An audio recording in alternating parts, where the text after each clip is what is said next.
యోగాతో బరువు తగ్గడం సులభం కేవలం 21 రోజుల్లో. Welcome to I dream media. So జనరల్గా యూరిన్కి సంబంధించిన అనేక రకాల సమస్యలు ఇబ్బంది పెడుతూ ఉంటాయి. విమెన్లో ఎక్కువగా ఈ ప్రాబ్లం అనేది మనం చూస్తూ ఉంటాము. అయితే వీటిలో ఎక్కువగా ఏంటంటే తరచుగా మూత్రానికి వెళ్ళడం, ఎక్కువగా యూరినేషన్కి వెళ్ళడానికి అవసరం రావడం అనేది ఇబ్బంది పెట్టే సమస్య. అయితే ఇది డే టైంలో ఉంటుంది, కొందరికి నైట్లో కూడా ఎక్కువసార్లు మూత్రానికి వెళ్ళాల్సిన అవసరం అనేది ఉంటుంది. ఈ ప్రాబ్లం అనేది ఎందుకు, ఎన్నిసార్లు మూత్రానికి వెళ్తే మనం ఆరోగ్యంగా ఉన్నట్లు, సో దీని గురించిన పూర్తి వివరాలు తెలుసుకుందాం. మనతో పాటు ఉన్నారు ప్రముఖ యూరాలజిస్ట్ డాక్టర్ విశ్వాస్ గారు. డాక్టర్ గారు నమస్తే అండి. నమస్తే డాక్టర్ గారు, జనరల్గా ఒక హెల్దీ హ్యూమన్ యూరిన్కి వెళ్ళాలంటే ఎన్నిసార్లు వెళ్తే అది హెల్దీ అన్నట్లు? మనం రోజుకి 2.5 to 3 లీటర్స్ వాటర్ తీసుకుంటే 5 to 6 టైమ్స్ రోజంతా వెళ్ళేది నార్మల్ అని. కొంతమంది 2.5 to 3 లీటర్స్ తీసుకున్నా చాలా సార్లు వెళ్తే దాన్ని అధికంగా వెళ్తున్నారని చెప్తాం. 5 to 6 కన్నా ఎక్కువ ఉంటే ఇది జనరల్గా. అల్టిమేట్లీ మనం ఎంత వాటర్ తీసుకుంటామో దాన్ని బట్టి మన యూరిన్ అవుట్పుట్ డిసైడ్. కొంతమంది 4 నుంచి 5 లీటర్లు తీసుకుంటారు. ఆబ్వియస్గా వాళ్ళు ఒక 8 నుంచి 9 సార్లు వెళ్తూ ఉంటారు. అది మెయిన్లీ వాళ్ళు వాటర్ ఎక్కువ తీసుకుంటున్నారు కాబట్టి ఎక్కువ సార్లు వెళ్తున్నారు. ప్రాబ్లంగా అయితే మనం చూడం. వాటర్ తక్కువ తీసుకున్నా ఎక్కువ సార్లు వెళ్తున్నారంటే అది ప్రాబ్లం అని చూస్తాం. ఓకే, అసలు జనరల్గా ఒక మనిషికి ఎంత నీళ్ళు అనేది అవసరం అవుతుంది? Yeah, so depends on the occupation. Labour ఉన్నారు, లేకపోతే ఎండలో బాగా తిరుగుతున్నారు, హార్డ్ వర్క్ చేస్తారు అంటే వాళ్ళకి 3 to 3.5 లీటర్స్ మినిమం తాగాల్సి వస్తుంది. ఎందుకంటే వాళ్ళు ఎక్కువగా డీహైడ్రేట్ అవుతుంటారు. ఎవరైతే డస్ట్ జాబ్ చేస్తారో లేకపోతే ఇంట్లోనే పని చేస్తారో వాళ్ళకి 2.5 to 3 లీటర్స్ ఇస్ ఎనఫ్. దాహం వేసినప్పుడు తాగితే సరిపోదా? గుర్తుపెట్టుకొని ఇలా లీటర్స్ వాటర్ తాగాల్సిన అవసరం ఉంటుందా డాక్టర్ గారు? ఎస్. సో మనం కిడ్నీ ప్రాపర్గా ఫంక్షన్ అవ్వాలంటే అడిక్వేట్ హైడ్రేషన్ అనేది చాలా కంపల్సరీ. మనం తక్కువ నీళ్లు తాగి దాహం అయినప్పుడే తాగితే ఏమవుతుందంటే స్టోన్ ఫార్మేషన్ రిస్క్ పెరిగిపోతుంది అండ్ యూరిన్ ఇన్ఫెక్షన్ రిస్క్ కూడా పెరిగిపోతుంది. అందుకనే మనం గుర్తుపెట్టుకొని రోజుకి 2.5 to 3 లీటర్స్ కనీసం వాటర్ ఇంటేక్ అనేది ఫిక్స్ చేసుకోవాలి. ఓకే, అయితే డాక్టర్ గారు తరచుగా మూత్రానికి వెళ్ళడం అంటే 5 to 6 టైమ్స్ కన్నా ఎక్కువగా మూత్రానికి వెళ్ళాల్సి వస్తే, నీరు తక్కువగా తీసుకున్నా కానీ, సఫిషియెంట్ నీరు తీసుకున్నా కానీ ఎక్కువసార్లు మూత్రానికి వెళ్ళాల్సి రావడం అనేది ఒక అనారోగ్య సమస్యలాగా చెప్తామా? ఎస్. సో దీంట్లో 2 రకాలుగా ఉంటుంది, ఫంక్షనల్ లేకపోతే అనాటమికల్.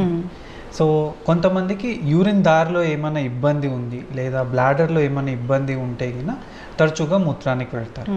సో యూరిన్ బ్లాడర్ పూర్తిగా ఖాళీ అవ్వకపోతే బ్లాడర్కి ఏమనిపిస్తుంది, బ్లాడర్లో ఇంకా యూరిన్ ఉంది అనిపిస్తుంది. సో బ్రెయిన్కి సిగ్నల్ వెళ్ళి మళ్ళీ యూరిన్ వెళ్ళాలి అని పేషెంట్ యూరిన్కి వెళ్తూ ఉంటారు.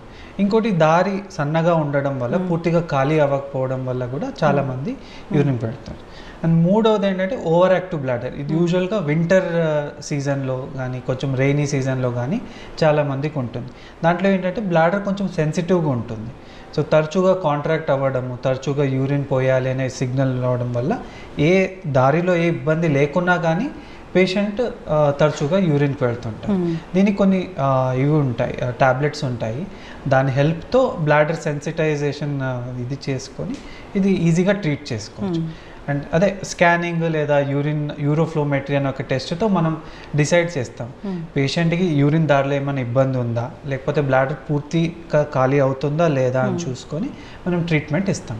ఓకే, ఇది నైట్లో కూడా చాలామంది ఇలాంటి ప్రాబ్లం ఫేస్ చేస్తూ ఉంటారు, అదెందుకు? సో బేసికలీ బీపీహెచ్ అనే ఒక సమస్య ఉంటుంది, బినైన్ ప్రోస్టాటిక్ హైపర్ప్లేషియా. ఇది మగవాళ్ళలో మాత్రమే అవుతుంది. 50 years దాటాక వాళ్ళకి నాక్ట్యూరియా అంటాం, అది ఫస్ట్ సిమ్టమ్. ప్రోస్టేట్ సమస్య ఉన్న వాళ్ళకి నాక్ట్యూరియా అనేది ఫస్ట్ సిమ్టమ్.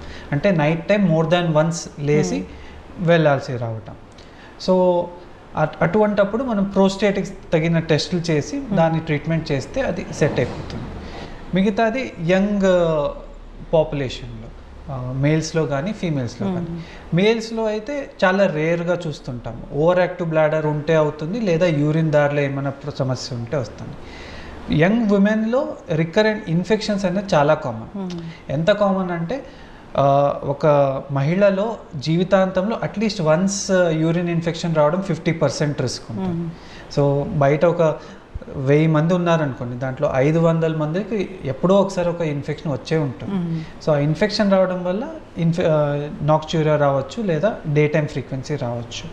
ఇంకోటి వాళ్ళకు కూడా ఓవర్ యాక్టివ్ బ్లాడర్ అనే సమస్య రావచ్చు, దానివల్ల కూడా తరచుగా యూరిన్ వెళ్ళే ఇది ఉంటుంది. ఎట్లా తగ్గిస్తారు డాక్టర్ గారు? అది దానికి ట్రీట్మెంట్ అంటే ఎలా ఉంటుంది? సర్జరీలా లేకపోతే టాబ్లెట్స్తో సరిపోతుంది? సో యూజువల్గా ఇన్ఫెక్షన్స్ ట్రీట్మెంట్ టాబ్లెట్స్తోనే సరిపోతుంది. కొంతమంది రికరెంట్ యూటీఐస్ అని వింటుంటాం, అది ఆడవాళ్లలో చాలా కామన్గా వింటుంటాం. ఎందుకంటే మహిళల్లో యూరిన్ దారి చాలా చిన్నగా ఉంటుంది, జస్ట్ 4 సెంటీమీటర్స్ ఉంటుంది. బ్లాడర్కి మన బయట ప్రపంచానికి జస్ట్ 4 సెంటీమీటర్. సో బ్యాక్టీరియా ఈజీగా బ్లాడర్లోకి ఎంటర్ అవుతుంది. అందుకే మహిళల్లో రికరెంట్ ఇన్ఫెక్షన్స్ కామన్గా చూస్తుంటాం. సో రికరెంట్ ఇన్ఫెక్షన్స్ ఉంది అనే డెఫినేషన్ ఏంటంటే 6 నెలల్లో 2 సార్లు రావడం, లేదా 1 సంవత్సరంలో 3 సార్లు కంటే ఎక్కువ రావడం, అప్పుడు మనం రికరెంట్ ఇన్ఫెక్షన్స్ అని ఇచ్చేసి ఏంటి సమస్య అని నెక్స్ట్ చూస్తుంటాం. జస్ట్ వన్స్ ఆర్ ట్వైస్ వచ్చింది అంటే జస్ట్ ఒక క్యాజువల్ ఇన్ఫెక్షన్గా భావించి ఒక యాంటీబయాటిక్ కోర్సు ఆపేస్తాం, ఎక్కువ టెస్ట్ చేయం. 6 నెలల్లో 2 సార్లు కంటే ఎక్కువ రావడం, లేదా 1 సంవత్సరంలో 3 సార్లు కంటే ఎక్కువ రావడం, అప్పుడు రికరెంట్ ఇన్ఫెక్షన్స్ వచ్చి స్కానింగ్ చేయడము, లేదా యూరిన్ దారిలో ఏమైనా ప్రాబ్లం ఉందా చూసుకోవడము, ఇవన్నీ చూసుకొని ఆ ట్రీట్మెంట్ని ఇచ్చేస్తాం. యూరిన్ దారిలో ప్రాబ్లం మెయిన్లీ ఓల్డ్ ఏజ్లో వస్తుంది. యంగ్ పాపులేషన్లో దారిలో చిన్నబడటం ఇవన్నీ యూజువల్గా చూడడం. సో ఓల్డ్ ఏజ్లో ఉంటే దారి చిన్నబడితే దానికి ఆపరేషన్ చేస్తాం. కాకపోతే ఇన్ఫెక్షన్స్ లేదా ఓవర్ యాక్టివ్ బ్లాడర్కి మెడిసిన్స్తో క్యూర్ అయిపోతుంది. అసలు ఇలాంటి ప్రాబ్లం రాకూడదు అంటే జాగ్రత్తలు ఏముంటాయి? సో మెయిన్ అంటే వాటర్. చాలామంది తక్కువ వాటర్ ఇంటేక్ తీసుకుంటారు. తక్కువ వాటర్ ఇంటేక్ తీసుకున్నప్పుడు బ్యాక్టీరియా అసెండ్ అయ్యి బ్లాడర్లో ఉండి యూరిన్ అక్కడే ఉండిపోవడం, తక్కువ యూరిన్ వెళ్ళడం వల్ల అక్కడే ఇన్ఫెక్షన్ ఇది క్వాంటిటీ పెరిగిపోతుంది. అదే మనం బాగా వాటర్ తీసుకున్నాం అనుకోండి, చిన్న బ్యాక్టీరియా ఎంటర్ అయినా మనం యూరిన్ పోసేస్తాం కాబట్టి ఫ్లష్ అయిపోతుంది. అది first point, inadequate drinking of water. Second వచ్చేసి కొంతమంది హ్యాబిచువల్గా యూరిన్కి అనేది డిలే చేస్తుంటాం. ఇప్పుడు యూరిన్ వచ్చింది వెంటనే టాయిలెట్ వెళ్ళకుండా ఇంకొక 1-2 hours తర్వాత పోద్దాంలే అలా ఉంటుంది. అలా కొంతమంది హ్యాబిచువల్గా చేస్తారు. ఇంకొంతమంది తమ ప్రొఫెషన్కి అనుగుణంగా, అంటే డ్రైవర్స్ కానీ లేదా మార్కెటింగ్ ఫీల్డ్ వాళ్ళు కానీ, వాళ్ళ ప్రొఫెషన్ ఎక్కడ పడితే అక్కడ వాళ్ళు యూరిన్ వెళ్ళలేరు. సో వాళ్ళు హ్యాబిచువల్గా ఇప్పుడు మార్నింగ్ వెళ్ళామంటే నెక్స్ట్ ఆఫ్టర్నూన్ లేదా ఈవినింగ్ ఇలా డిలే చేసుకుంటాం. అలాంటి వాళ్ళకు కూడా ఈ బ్యాక్టీరియా అనేది ఒకసారి ఎంటర్ అయ్యి అలా డిలే అవ్వడం వల్ల గ్రో అయిపోతుంది. అది ఒకటి. ఇంకోటి ఆఫ్టర్ సెక్స్, మహిళల్లో సెక్స్ తర్వాత యూజువల్గా యూరిన్ పోయాలని అడ్వైస్ చేస్తాం. కొంతమంది పోయకుండా ఉంటే అది హస్బెండ్ నుంచి ఏమైనా ఇన్ఫెక్షన్ వస్తే అది ఉండిపోతుందండి. ఇది. అండ్ 4వది ఏంటంటే మోషన్ అయ్యాక కొంతమంది క్లీనింగ్ హ్యాబిట్ డిఫరెంట్గా ఉంటుంది. మోషన్ హోల్ అనేది, ఏనస్ అనేది వెనక పక్క ఉంటుంది, అక్కడ బ్యాక్టీరియా ఎప్పుడూ ఉంటుంది. సో అక్కడి నుంచి మనం ముందుకి వాష్ చేసుకుంటే అక్కడ ఉండే బ్యాక్టీరియా మనం యూరిన్ దారికి తెస్తున్నాడు. సో ఆ హ్యాబిట్ని మనం మానుకోవాలి. చక్కగా చెప్పారు డాక్టర్ గారు. ఈ టిప్స్ అందరూ ఫాలో అవ్వాలని కోరుకుందాం. అయితే చాలామందికి యూరిన్ వెళ్ళేటప్పుడు ఇప్పుడు మెన్ కానీ ఉమెన్ కానీ నొప్పిగా అనిపిస్తుంది అంటారు. అది ఎందుకు? అది దీనివల్లేనా, ఇన్ఫెక్షన్ వల్లేనా, లేకపోతే ఇంకా ఏదైనా సపరేట్ కారణం ఉంటుందా? ఎస్. సో కొంతమందికి మెన్లో క్రానిక్ ప్రోస్టటైటిస్ అనే సమస్యను చూస్తుంటాం. ముఖ్యంగా యంగ్ పాపులేషన్లో ఈ నడుమ క్లినికల్ ప్రాక్టీస్లో చాలామంది వస్తారు.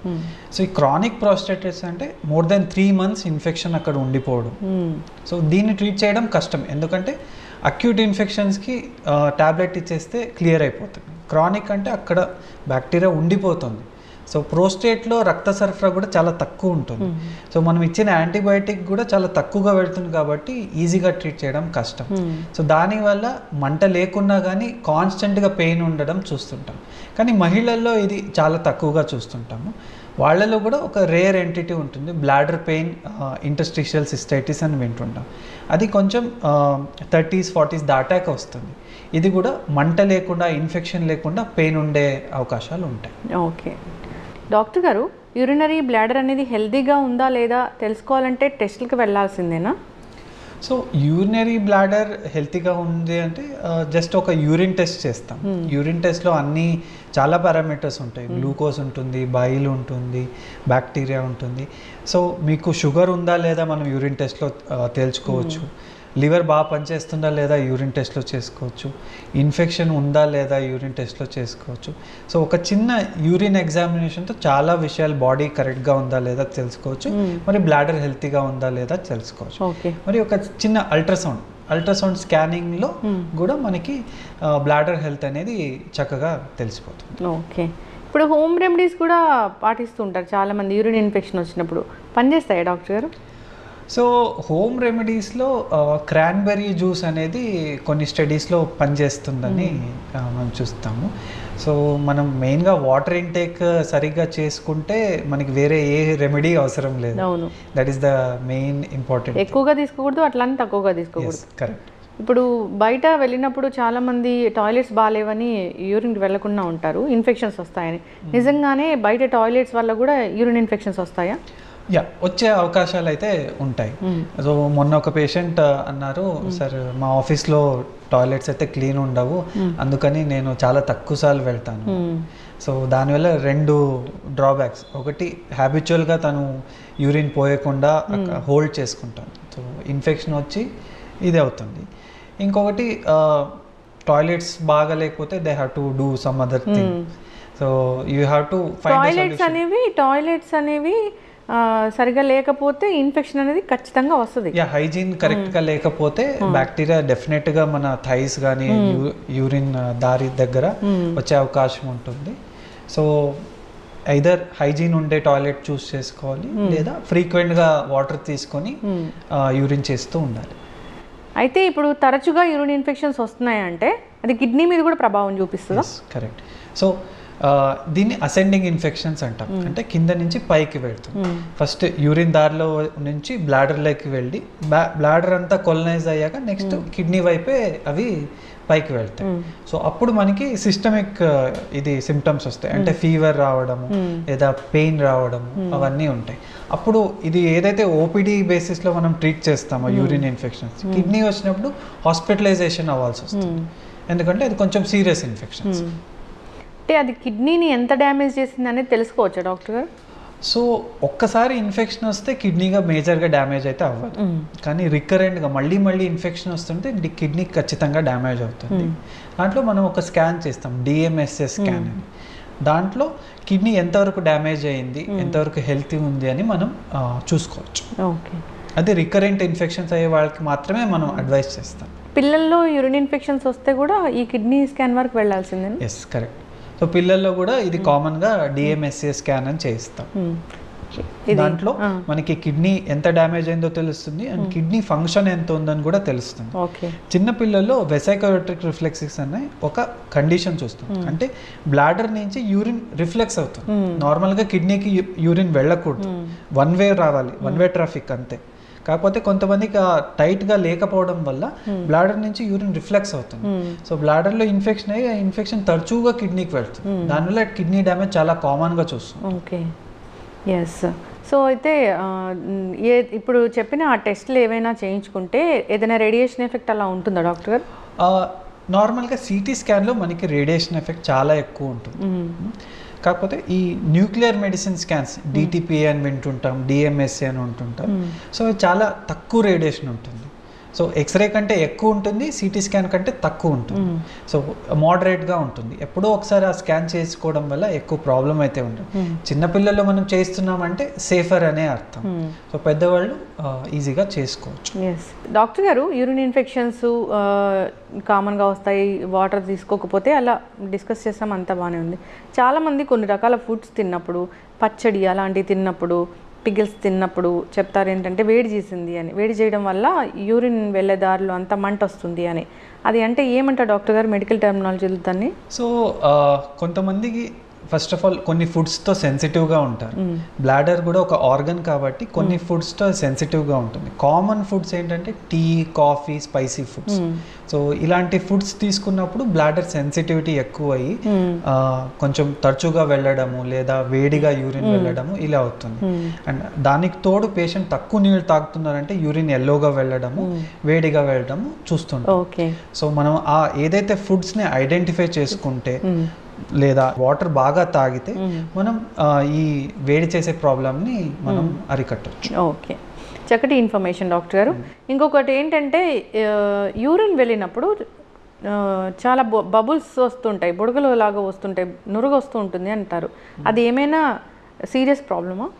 సో కొన్నిసార్లు నురగ రావడం అంటే మనం ఎప్పుడో ఒకసారి నురగ రావడం లేదా యూరిన్ ఫోర్స్గా పాస్ చేసినప్పుడు నురగ రావడం అది నార్మలే చూస్తాం. కాకపోతే కొన్నిసార్లు ప్రోటీన్ లాస్ అయినప్పుడు కూడా మనకి నురగ రావడం ప్రాబ్లం ఉంటుంది. సో అలాంటప్పుడు మనం యూరిన్ టెస్ట్ చేయించుకుంటే అది నార్మల్ నురగ లేకపోతే ఏమైనా స్టార్టింగ్ స్టేజ్లో మనం ఉందా అని మనం చూసుకోవచ్చు. ప్రోటీన్ లాస్ ఎవరిలో అవుతుంది అసలు?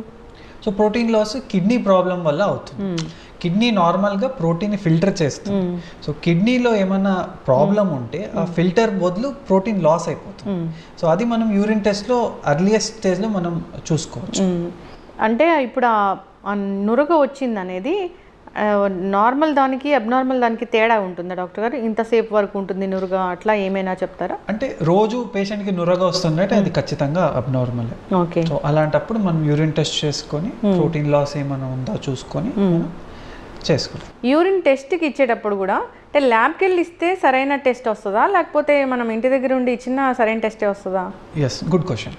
సో బేసికలీ యూరిన్ టెస్ట్ ఇవ్వడంలో కూడా కొన్ని ప్రికాషన్స్ తీసుకోవాలి. ఇది చాలా ల్యాబ్స్లో చెప్పరు, అన్నీ ఉంటాయి. ఏంటంటే mid stream clean catch urine అని చెప్తాం మెడికల్ భాషలో. మిడ్ స్ట్రీమ్ అంటే యూరిన్ పోసిన అర్ధ భాగంలో వచ్చే యూరిన్ శాంపుల్నే ఇవ్వాలి. స్టార్టింగ్ శాంపుల్లో ఇస్తే కన్నా చాలా అబ్నార్మాలిటీస్ వస్తాయి, మనం కరెక్ట్గా ఇంటర్ప్రిట్ చేయలేము. అందుకని ఎప్పుడు యూరిన్ ల్యాబ్లో యూరిన్ టెస్ట్ ఇచ్చేటప్పుడు స్టార్టింగ్ యూరిన్ శాంపుల్ని డిస్కార్డ్ చేసి మధ్యలో వచ్చే యూరిన్నే తీసుకోవాలి. అండ్ యూరిన్ ఇచ్చేటప్పుడు కూడా అక్కడ ఏరియాని క్లీన్ చేసుకొని ఇవ్వాల్సి వస్తుంది. సో అలాంటప్పుడు మనకి కరెక్ట్ రిపోర్ట్స్ వస్తాయి. ఇంకోటి ఈ యూరిన్ ఎగ్జామినేషన్ అనేది within half an hour ల్యాబ్లో మనం the doctor who is examining చూస్తారు. సో ఇంటి దగ్గర ఇచ్చిన శాంపుల్ ల్యాబ్కి కొంచెం లేట్గా వెళ్ళింది లేదా టెంపరేచర్ ఎక్కువ ఉంది, ఇప్పుడైతే ఓకే. సో ఎండాకాలంలో టెంపరేచర్ ఎక్కువ ఉంటుంది కాబట్టి ల్యాబ్కి వెళ్ళే టైం ఎక్కువ అయిపోతే చాలా పారామీటర్స్ ఇది వేరీ అవుతాయి. సో ఎప్పుడు ఇచ్చినా ల్యాబ్లో ఇవ్వడం బెస్ట్. లేదా ఇంట్లో ఉంది అంటే త్వరగా ల్యాబ్కి చేరుతుంది అంటే మనం ఇంట్లో ఇవ్వచ్చు. ఓకే, ఎస్, చక్కటి ఇన్ఫర్మేషన్ డాక్టర్ గారు. యూరిన్ ఇన్ఫెక్షన్ తరచుగా మూత్రానికి వెళ్ళడానికి అవసరం రావడం అనేది అదొక ప్రాబ్లమే. సో 5 to 6 times కన్నా ఎక్కువగా ఫ్రీక్వెంట్ యూరినేషన్ ఉంటే కనుక ఖచ్చితంగా డాక్టర్ని సంప్రదించాల్సిందే. చాలామంది యూరిన్ హోల్డ్ చేయడము, ఇన్ఫెక్షన్ వచ్చినా కానీ ఆ ట్యాబ్లెట్స్ అవి ఇవి వాడుతూ ఉంటారు. యాంటీబయాటిక్స్ వాడి డాక్టర్ దగ్గరికి వెళ్ళే వాళ్ళని కూడా చాలామందిని చూసాము. అప్పుడు ఖచ్చితమైన రిజల్ట్ అనేది రాదంట కదా డాక్టర్ గారు, డాక్టర్ చెప్పకుండా వాడితే? సో ఏమవుతుందంటే ఇన్ఫాక్ట్ మొన్న ఒక పేషెంట్ వచ్చారు. ఏంటంటే లైక్ ఎప్పుడో ఒక 5 years బ్యాక్ యూరిన్ ఇన్ఫెక్షన్ వచ్చింది. అప్పుడు డాక్టర్ గారు ఒక టాబ్లెట్ ఇచ్చారు. సో దాని తర్వాత ప్రతి 6 నెలలకు ఒకసారి ఇన్ఫెక్షన్ వస్తుంది, అదే టాబ్లెట్ వేసుకుంటారు, అలానే కంటిన్యూ చేస్తున్నారు. సో ఫైనల్గా వచ్చారు. అలాంటి దానివల్ల ఏమవుతుందంటే యాంటీబయాటిక్ రెసిస్టెన్స్ వస్తుంది. సో అదే టాబ్లెట్ మనం ఫ్యూచర్లో తీసుకుంటే అది పనిచేయదు. సో ఎంత తక్కువ యాంటీబయాటిక్స్ వాడితే అంత మంచిది. సో అది టేక్ హోమ్ మెసేజ్ తీసుకోవాలి. సో డాక్టర్ సంప్రదించిన తర్వాతే యాంటీబయాటిక్ తీసుకోవడం బెటర్. డైరెక్ట్గా మెడికల్ షాప్ వెళ్ళి తీసుకోవడం అంత కరెక్ట్ కాదు. ఎస్, యూరిన్ కలర్ చేంజ్ అయినా కానీ, యూరిన్లో నురగ లాంటిది వస్తున్నా, ఫ్రీక్వెంట్ యూరినేషన్ ఉన్నా కానీ ఒకసారి డాక్టర్ని సంప్రదించాలని కోరుకుందాం డాక్టర్ గారు. అందరూ హెల్దీ లైఫ్ స్టైల్ మెయింటైన్ చేయాలి. వాటర్ అనేది ఎక్కువగా తీసుకోకూడదు, అలానే తక్కువగా తీసుకోకూడదు. సో మెయింటైన్ చేస్తూ హెల్దీగా ఉండాలని కోరుకుందాం. చాలా చక్కటి ఇన్ఫర్మేషన్ అండి, ధన్యవాదాలు. Thank you. And for more videos, please subscribe to iDream. Please subscribe to iDream. Please subscribe iDream. And please subscribe to iDream. For more videos, subscribe to iDream. please like, share and subscribe to the channel. Congratulations, iDream.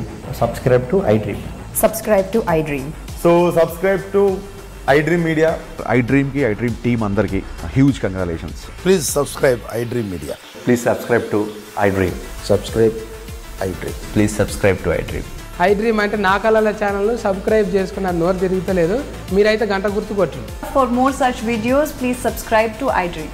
Subscribe to iDream. Please subscribe to iDream. Please subscribe iDream Media. Please do subscribe to iDream. Please subscribe to iDream Media. For best entertainment and information, please subscribe iDream. And don't forget to subscribe to iDream.